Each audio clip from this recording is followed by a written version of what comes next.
When you eat foods, you're actually using the chemical energy that fuels your body to do various activities. How are these nutrients, other fluids, gases, and other molecules transported in your body? Can you enumerate the different organ systems in your body that work together to perform each functions to maintain the homeostasis? For this video, we're going to discuss about quarter 1 of your module 1 in Science 9. And in this topic, this lesson will provide you information on how the respiratory and the circulatory system work together in transporting nutrients, gases, and other molecules to and from the different parts of the body.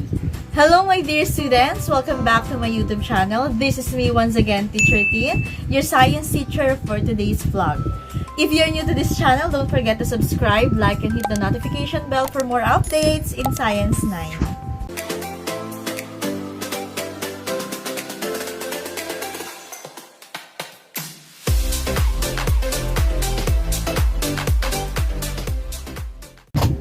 Actually, you can do a simple exercise. Sino sa inyo ang tuwing umaga ay may workout? Nagja-jumping rope, naglalakad sa umaga, o kaya naman ay nagtatalon-talon dyan. Okay, so are you ready? Would you kindly try jumping right now? Kahit 10 beses lang yan. Okay. So, have you felt some changes in your body after doing some exercise? Kapag nagtatalon-talon ka dyan, kapag nagbike ka, naghula hoop or what do you feel? Try to feel the left part of your chest. Do you feel an increase and faster heartbeat than you are just sitting or doing a regular routine? Anong pagkakaiba ng heartbeat nyo kapag nakaupo lang kayo or kapag kayo ay tumatakbo? O di ba nararamdaman natin ang bilis ng tibok ng ating mga puso? Okay, so are you grasping for some air? Yes, of course. Yung para man tipo na talagang ganun yung paghinga natin. Okay, there are 2 organ systems that work together to allow the exchange of gases when you are doing extraneous activities like jumping, doing some hula hoop, or running. And these are what we call the respiratory and the circulatory system. Let's start by studying the coordinated parts and functions of the organs in the respiratory and the circulatory system that will aid in the transport of nutrients, gases, and other molecules to and from the different parts of our body. Okay, sa ating mga tao, kahit sa mga hayop, then the necessary nutrients like the gases, like liquids, they are transported in the body through our blood. Yes, opo, sa ating mga dugo. Blood is carried through the body via blood vessels. So, siguro naman nung elementary kayo, familiar na kayo dito sa mga parts ng ating blood vessels. So, we have 3 different blood vessels in our body. So, ano ba yung tatlong yon? So, we have the vein, the artery, and of course, the capillary. Now, let's talk about the difference between the respiratory and the circulatory system. When we say respiratory system, it is made up of organs in the body that help us to breathe. Kung paano tayo humihinga. Remember that the word respiration is linked with breathing. Okay? Paghinga. Ano naman kapag sinabi nating circulatory system? So when we say circulatory system, it is responsible for distributing materials throughout the body. Take note that the circulation means transportation or movement in circles. Kaya nga, circulatory system. So, the movement in circles. So, they move in circles. So, paulit-ulit lang. So, both systems are essentially meant for each other. So, ibig sabihin, they are interconnected to one another. So, yung pagdaloy ng ating dugo, kakambal dyan yung ating ding paghinga. Yung breathing and circulation or transportation ng ating mga dugo. Okay, the common purpose could not be attained without the other system. So, ibig sabihin, hindi pwedeng mabuhay or hindi pwedeng mabuhay tayo ng respiratory lang without the circulatory. So, it is always interconnected. Okay, kanina pinag-aralan natin na meron tayong 3 blood vessels sa ating katawan. Ano nga ulit yon? Ayan, very good. So, we have the vein, artery, and capillary. Okay, simulan natin sa artery. Okay, when we say artery, this is the blood vessel that carries blood away from the heart where it branches into ever smaller vessels. Tandaan, it carries blood away from the heart. So, siya ang supplier ng dugo palabas sa ating mga puso. So, lahat ng arteries are relatively thick walls that can withstand the high pressure of blood ejected from the heart. So, sila yung responsible kung bakit kahit medyo tumataas yung ating blood pressure, kumbaga nakakaya pa rin nating masustain yung ating mga life. It's because of the arteries, because it's the blood vessels that carries blood away from the heart. Okay, so, eventually, meron din tayong tinatawag na smallest arteries. Okay? So, the smallest arteries vessels are called arterioles. Yan yung mga maliliit na arteries naman. So, ano naman ang meron dito? So, ang mga arterioles, they are further branched into tiny capillaries kung saan yung mga nutrients at saka yung waste, sila naman yung nagkakaroon ng exchange and then combined with other vessels that exit the capillaries to form venules. These are small blood vessels that carry blood to the vein and even larger blood vessel that returns blood to the heart. And kagaya nga ng sabi natin kanina, the circulatory system and the respiratory system are interconnected to one another. It means that the respiratory system works directly with the circulatory system to provide oxygen to our body. So, hindi pwedeng mag-isa sila. So, dapat lagi silang partner. Hindi mapaghiwalay. Okay, this substance moves into the blood vessels that circulates the oxygen-rich blood to tissues and cells in the body. So, ngayon, ipapakita ko sa inyo yung chart ng pagkakaiba ng arteries at saka ng veins. So, ano nga bang pagkakaiba ng arteries and veins? Okay, so based on this chart, so we can see the comparison between the veins and the arteries. So, makikita natin dito yung direction ng blood flow, yung general appearance nila, yung pressure, yung thickness, yung relative oxygen concentration, and of course, the valves. So, when it comes to the direction of the blood flows, makikita natin dito sa arteries na ito nga, ang arteries nga, it conducts blood away from the heart. So, it means, siya yung nagke-carry ng ating mga dugo pamula sa puso, palabas, kasi away from the heart. Pero ang veins naman, sila naman yung nagdadala ng mga dugo. Dito naman, dumadalo yung dugo natin, papasok, papunta sa ating mga puso. So, when we say general appearance naman, ang arteries, medyo rounded siya. And then, pero pag sinabing veins, sometimes it's irregular and sometimes often collapse. When it comes to pressure naman, so, yung arteries, yung responsible kapag high pressure na tayo. And doon naman kapag low pressure, nandun lang sa veins. And then, sa thickness, of course, arteries, since kaya nga niyang i-sustain kahit yung mga high blood pressure, so, makapal talaga yung kanyang kumbaga yung kanyang pinaka-surrounding tissues ng arteries. And dito naman sa veins, syempre medyo maninipis yung mga veins. Kasi yung parang, minsan nakikita natin mga litid sa ating, yun yung mga veins na yun.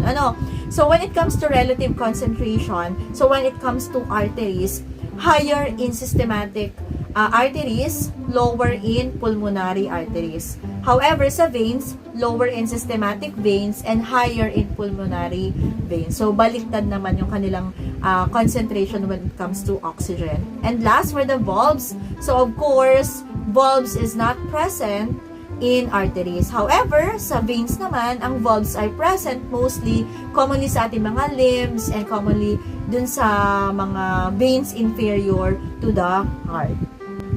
Okay, so let us define again circulatory system. So when we say circulatory system, the circulatory system is the life support structure that nourishes your cells with nutrients from the food you eat and oxygen from the air you breathe. It can be compared to a complex arrangement of highways, avenues, and lanes connecting all the cells together into a neighborhood. Sequentially, the community of cells sustains the body to stay alive, and another name for the circulatory system is the cardiovascular system. The circulatory system functions with other systems, with other body systems to deliver different materials in the body, and it circulates vital elements such as oxygen and nutrients. And at the same time, it also transports waste away from the body. Okay, so now, let us talk about the following three major parts of the circulatory system. So, and ano nga ba yung mga roles ng mga ito? So, first, we have the heart, and we have the blood vessel and the blood. So those are the three major parts of the human circulatory system. Again, heart, blood, and blood vessel. Let's talk about the heart. Alam niyo ba ang heart? O syempre, ang ating mga puso. Kung wala kang puso, aba, ay masama iyon. Char. Okay, so heart pumps the blood throughout the body. So kaya kung nagkaroon ng complication ng ating mga puso, ay talagang mahirap na. Dahil dyan nagsisimula ang ating buhay. Ano po? Okay, so itong itsura ng ating heart. And alam nyo ba na kung gaano daw kalaki ang ating heart? So tingnan nyo lang yung fist ninyo, yung kamao. So kung gaano kalaki yung inyong kamao, ganyan din kalaki ang inyong mga puso. Yan. Okay, next, we have the blood vessel. So ito naman ang itsura ng blood vessel. So when we say blood vessel, it carries blood throughout the body and it has three parts. Kagaya na rin na sinabi natin kanina, nauna na. Ano? So we have the arteries, the veins, and the capillaries. So let's talk about the arteries. So when we say arteries, this is the artery, it carries oxygenated blood away from the heart to the cells, tissues, and organs of the body. So pag sinabing away, so arteries ang bahala dyan. But pag sinabi naman natin veins, so it carries deoxygenated blood to the heart. So tandaan nyo na meron tayong dalawang uri ng blood. So ang oxygenated and deoxygenated. Pag sinabing oxygenated, ito yung inilalabas natin mula sa ating heart, palayo sa puso. Pero yung mga blood na papunta towards our heart, those are the deoxygenated blood. And for the capillaries naman, this is the smallest blood vessels in the body connecting the smallest arteries to the smallest veins. In capillaries, so this is the actual site where gases and nutrients are exchanged. And lastly, we have the blood. Ayan. So, yan. Ang ating blood, syempre, ano? Okay, so blood carries the materials throughout the body. Okay, so let's talk about the four different components of the blood. So, we have the RBC or the erythrocytes, WBC, white blood cells or the lymphocytes. We also have the platelets and the plasma. So, pag sinabi nating RBC or the red blood cells, or this is known as the erythrocytes, so it carry oxygen to the body. Next is the white blood cells. It's known to be the soldiers of our body. So, bakit siya tinawag na soldiers of the body? Because it is the body's immune system. So, they fight diseases, infections. Kaya, pag nagpa-check up kayo at mataas ang inyong WBC, so it means na maraming infection sa inyong katawan at meron kayong sakit. Okay, and we also have the platelets. So, ang platelets, ito yung tumutulong naman sa atin para it helps us with clotting. So, para maghilom ang ating mga sugat. Ano po? At saka, pag bumaba ang platelets, ang ibig sabihin, minsan, ay may dengue. Ano? At meron din tayong plasma, or this is the liquid portion of our blood. Red blood cells contain hemoglobin and are covered with a membrane composed of proteins and lipids. Hemoglobin, an iron-rich protein that gives blood its red color, enables red blood cells to transport oxygen and carbon dioxide. Red blood cells do not have nuclei, allowing for more room for hemoglobin. White blood cells are also called leukocytes. They protect you against illness and disease. Think of white blood cells as your immunity cells. In a sense, they're always at war. Platelets or thrombocytes are small, colorless cell fragments in our blood that form clots and stop or prevent bleeding. Platelets are made in our bone marrow, the sponge-like tissue inside our bones. Plasma, the whole blood minus erythrocytes, leukocytes, and thrombocytes, make up the plasma.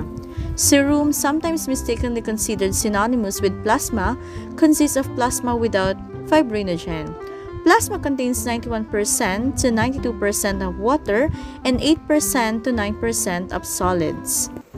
Now, let's talk about the three types of circulation. Yes, meron tayong tatlong type ng circulation for the circulatory system. So, the first one is the pulmonary circulation, coronary circulation. The third one is the systemic circulation.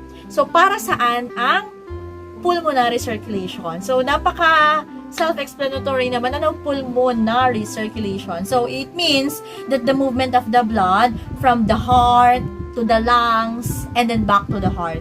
So, palitan lang yung puso at dun sa ating mga baga. Ang blood from heart to the lungs and then lungs back to the heart. That's the pulmonary circulation. How about the second one, which is the coronary circulation?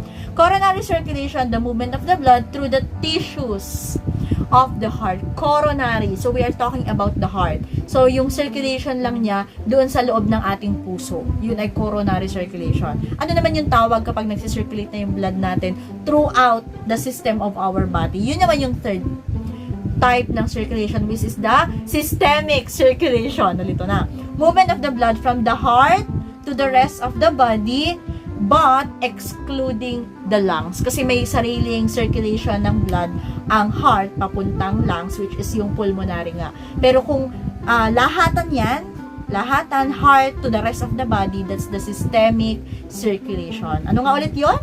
Yan, we have the pulmonary, coronary, and yes, systemic circulation. Very good. Okay, so hanggang dito na lang muna ang ating lesson vlog. So, for part 2 of this lesson, we'll talk about the heart or how the heart pumps. How the heart works, rather. Ayan, so stay tuned in this channel and pag-aralan natin ang kasunod na lesson. So, may part 3 pa to. So, abangan mo ng part 2, the heart. So, if you're new to this channel, don't forget to subscribe, like, and hit the notification bell for more updates in Science 9. I hope you learned from this lesson. Bye! See you again!